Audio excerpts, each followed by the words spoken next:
Hello and welcome to the Winning Agenda's coverage of Ikoria, Lair of the Behemoths. My name is Jesse Marshall and we're here with another draft.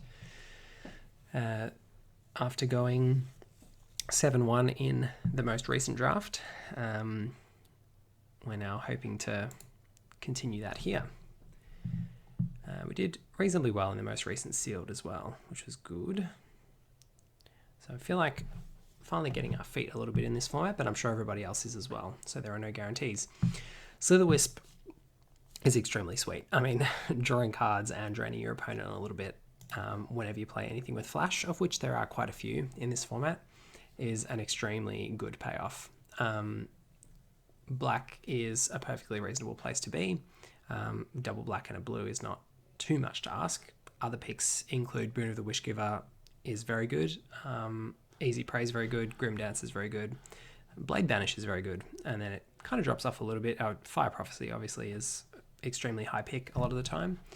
But I think I'm interested in taking the Slither-Wisp just to see if we can't try and make that work. There aren't an extraordinary amount of flash cards in the format. But yeah, I think we can certainly give it a go at trying to make that work. Simpler picks obviously would be Fire Prophecy, maybe Easy Prey, Grim Dancer or Deadweight, but I'm willing to see whether we can pick enough up to make this happen. Coming straight off the back of that, we've got a few really powerful options here. Lord Dracus is excellent. It's particularly good in a Grixis style deck where you have a lot of instants and sorceries. We've obviously got a flash creature straight up, but I have a feeling we might be able to wheel the Lurking Deadeye out of this pack. There are 1, 2, 3, 4, 5, 6 cards that should be taken ahead of it. So maybe it'll wheel, maybe it won't. 7. I think I'm going to take the Lord Dracus. Trumpeting Gnar is also really, really good as a payoff for mutating. It stacks so well with other mutators, like it gives you another mutate trigger from your Heron, for example, but it also gives you a 3/3 along the way. Splendor Mare I also really like, but I think the Dracus ties in nicely here, so I'm willing to give that a go. Probably going to take the Chittering Harvester. It's one of the better uncommons in black in terms of the both stats that it's got for the cost and the ability to just really put a really powerful threat on the board that if they leave there and they continue to let you mutate onto is going to be really, really good. Counters at instant speed are really nice, but I don't think enough to lure us into white at this stage. The Lair saw something that we could consider as a mutator if the Harvester wasn't there, but I think the Harvester is going to be better for us. And Gust of Wind, another one to continue to consider, as well as another Fire Prophecy, which is well ahead of Gust of Wind, actually. I think in terms of pick order, Ram Through really sweet, and Essence Symbiote. So quite a bit of green-red coming around. Not a heap of blue and black, but Chittering Harvester, I think, is enough to keep us in black for now. A reasonably late Easy Prey, I think, there. Polywog Symbiote, also one to consider. Slither-Wisp, it's also worth mentioning, is just a decent mutate target in and of itself. But I think we'll take the removal here. Rumbling Rockslide, another really sweet removal spell to consider.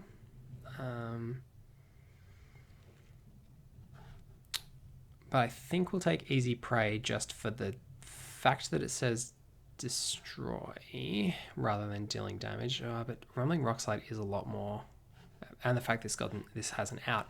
Rumbling Rockslide is a lot more consistent, I guess, in destroying a whole range of things. It doesn't kill Capradors, but it kills just about everything else.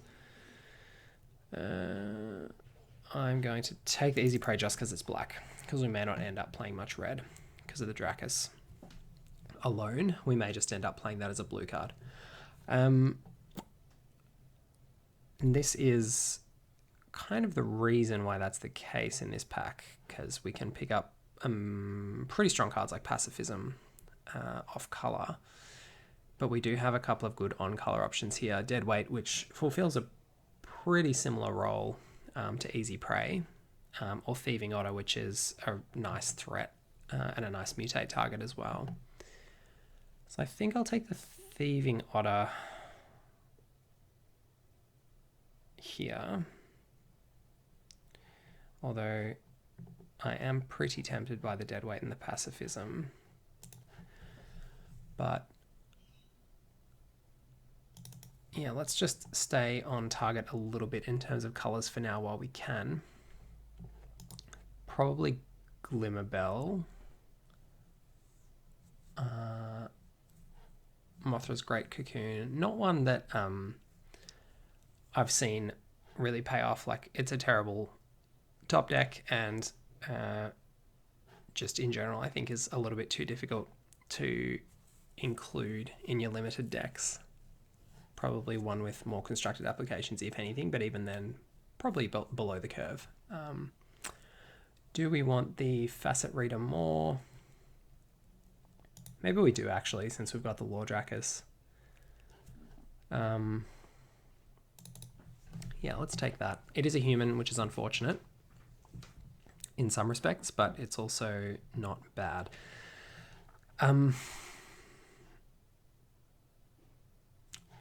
Mutual Destruction or Lurking Deadeye. I think we prefer the Deadeye because we're looking like we're probably going to be a reasonably aggressive deck here, and this works best in a more aggressive deck, plus also being a trigger for our Slither-Wisp. Mutual Destruction obviously is a trigger for Slither-Wisp as well when it's in play, but I'm not sure we're going to end up with too many targets for it. So I think let's just take the Deadeye over it here. Although as soon as I say that, we get the beginning of the Whisper Squad chain. Still some reasonable green coming around, but I think I'm going to take Of One Mind. We do have some humans and some non-humans already.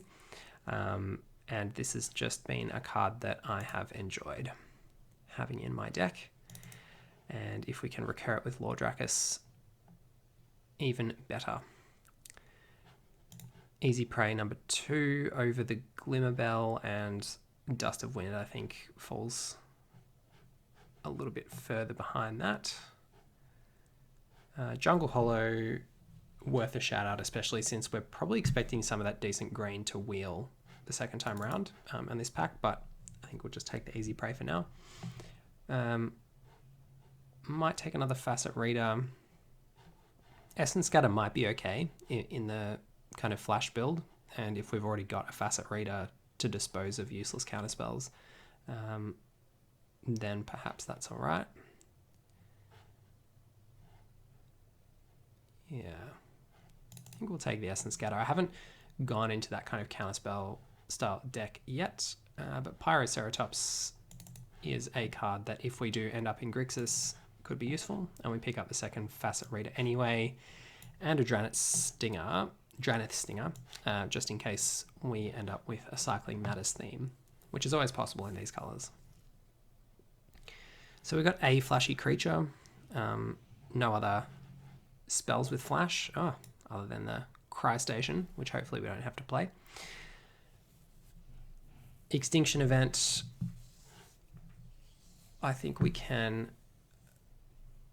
take here as a piece of pseudo mass removal. Escape Protocol could be good.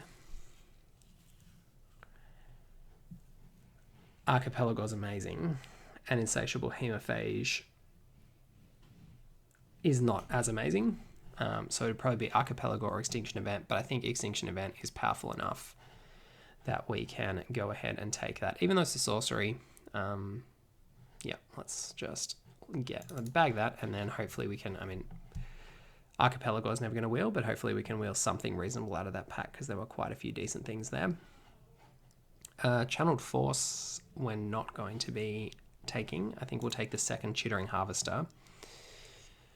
We're going to need a couple more lower cost mutate targets,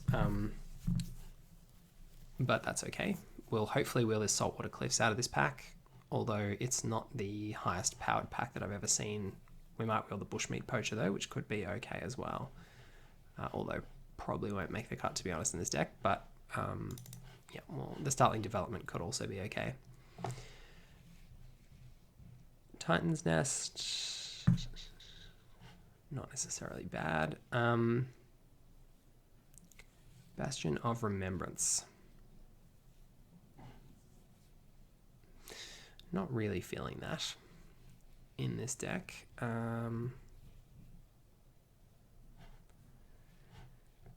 Draining your opponents only when your creatures die. It's not amazing. But all the cards in this pack are pretty bad. Vulpicate, probably the best of them. I mean, this could come into its own, I guess, to some extent, but oof. Maybe we'll take the General's Enforcer.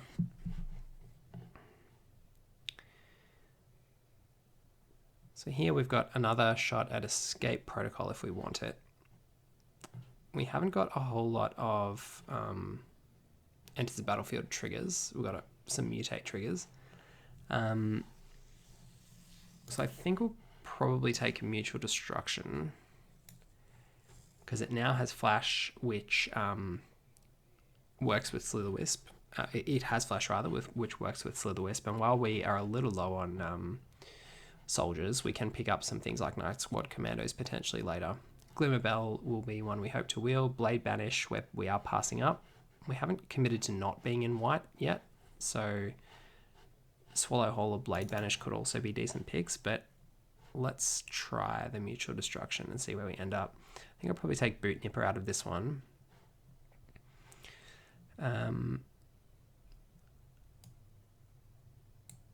Phase Dolphin is not bad, but Boot Nipper as a 2-cost mutate target I think is going to be useful for us. We also could go into green potentially and pick up that rare Titans card on the way back. Again, we're seeing some decent green cards. I mean, Photo, it's not amazing, but yeah, there is a reasonable amount of green going around. I'm going to take Ominous Seas here, I think, because we have 2 looters, which work really well with it. We've also got an Of One Mind, and we've got the Slither-Wisp. So we've got a few ways to draw cards, as well as we can potentially pick up some more Cyclers as time goes on. We've got the Easy Praise up front. So let's go with that. And I mean, there's a Lurking Deadeye and an Of One Mind in the pack, but yeah, I think Ominous Seas is pretty cool. Plus the fact that it's got cycling as a get out clause if you do happen to top deck it makes it a pretty sweet card, and it doesn't even die if you remove the 8 counters. You don't have to sacrifice it, so you can come back for more. Startling Development could be okay. I don't think we want another looter. I think this is just a decent trick.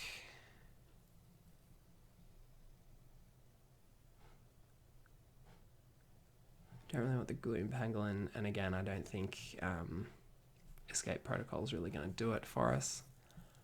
Let's take the Thornweld Falls over the Bushmeat Poacher. Just don't think... I mean, Poacher's nice as a response to removal, not necessarily just as a go wide kind of card, because there is so much removal in this set. It lets you recover a bit of value if your threats do get removed. So perhaps that is actually better than the off-color dual land at this point. I think I'll take the Go for Blood over Keep Safe and Escape Protocol. Helica Glider, a good one that would fit well in our curve, but another Cycler is not unwelcome.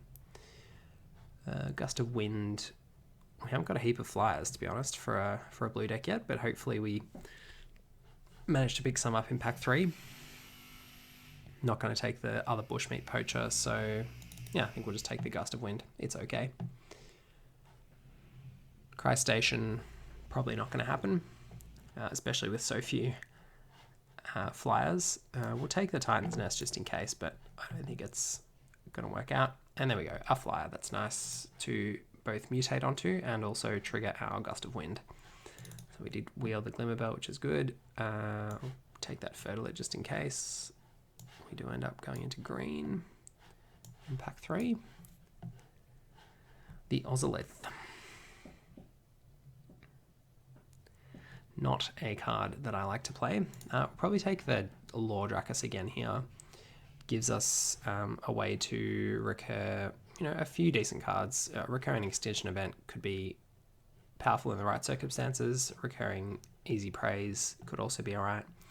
We haven't got as many sweet removal spells as we might have liked. But yes, I think we'll just take the Drakus and move on here. Boot of the Wishgiver could be good.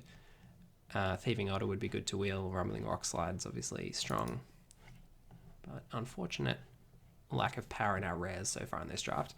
Archipelago is a bomb, so we'll take that. Oh, that was not intended to be a double click. I wanted to talk about the rest of that pack, but anyway, happy to take the Archipelago.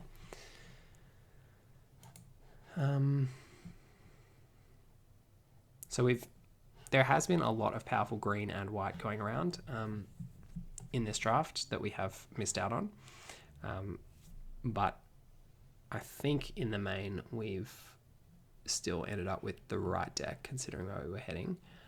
Capture Sphere might be where we go because of the Slither Wisp, but Boneyard Lurker is really nice. So I'm kind of torn. I think it's probably got to be Boneyard Lurker. Like the value that gives you is just so good. Yes, it has to mutate in our deck, but and we are a little light on removal. But I think the value is just too good to pass up. So Paraceratop's probably not going to make the cut at this point.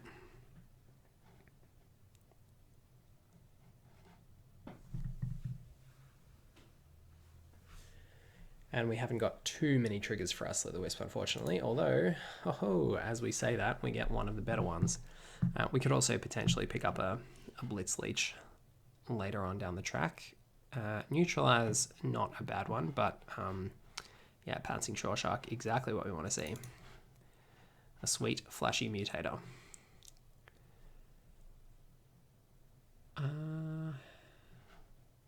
Reptilian Reflection. Look, I think we're probably not going to end up playing the red, and we're probably just going to play these as mutators. In which case,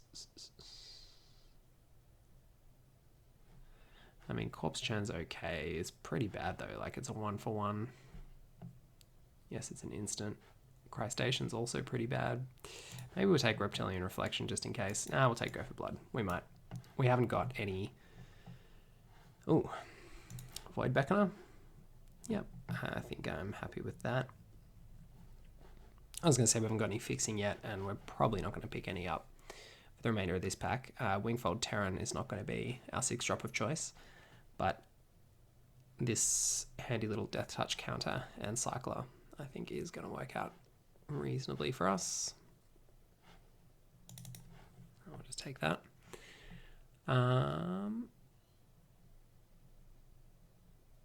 Tranquil Cove will let us splash this, but it's not gonna make the cut. I don't think Glimmerbell will though. Possibly. Depending, we might cut Startling Development. But yeah, I think this is going to be good for us because the more options we have to mutate our Lordrakuses, which we're not going to be able to cast, the better. And also our Boneyard Lurker. So we'll just take the Glimmerbell. Quartzwood Crasher is such a bomb. How is that going around so late? Oh my. Ram through strong. This pack must have been stacked. I'm just going to take that because who knows, we may end up finding a way to play it. I highly doubt it, but wowee. Okay. No Blood Curdle, and not as much removal as we might have liked, but I think we'll still end up with an okay deck here. Take the Hampering Snare. Take another Thieving Otter.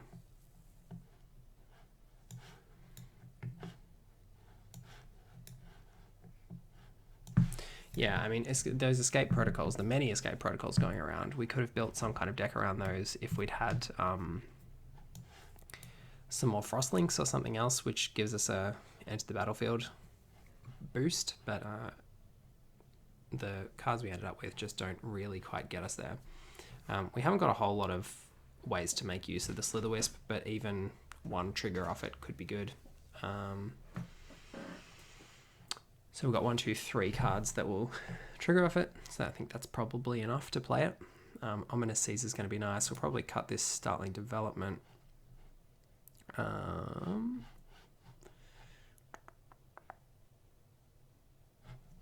not the worst trick, but I think we've probably got better things going on. We'll probably cut this Gust of Wind, even though it's a nice one for us to return with the Lord Dracuses. That might be one thing that leads us to keep it in. We might cut the Essence Scatter. And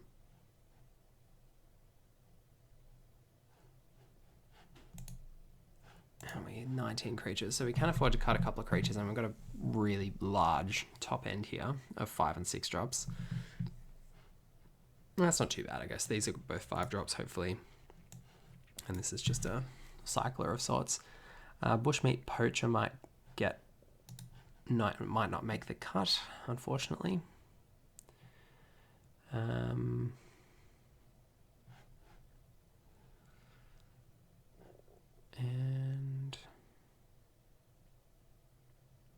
other than that, what are we going to be doing more often than not? We're going to be going Thieving Otter and then try and Lord Dracus to make it a 2/3. It's not the best, but hopefully we can recover things like Easy Prey and at least cycle them to get some value off the Lord Dracus, I suppose. The quicker that we can get 2 cast instants and sorceries into the bin, the better. So Lurking Deadeye, it's a bit questionable.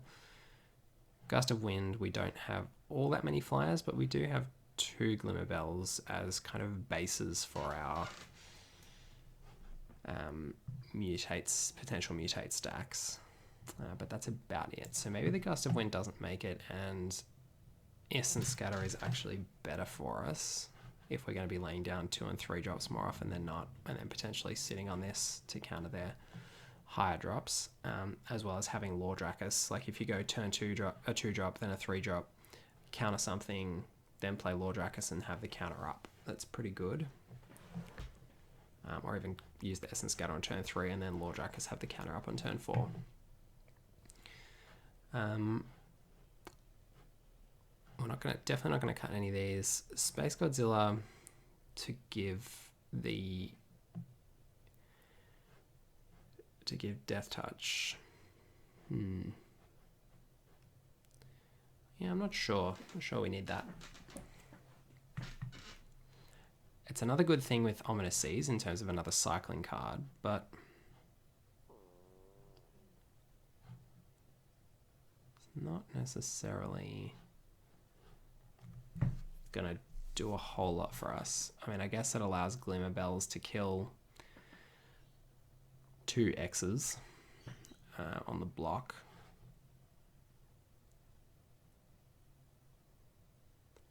But we can probably get rid of that. We'll get rid of these forests as well for sure, and these mountains. I'll play 1 mountain just in case, and we'll go to 8/8. So what island are we playing? These funny salty ones. 8/8. I think I prefer my swamps to have a little more pink in them. Let's get this one. So 8/8, very good.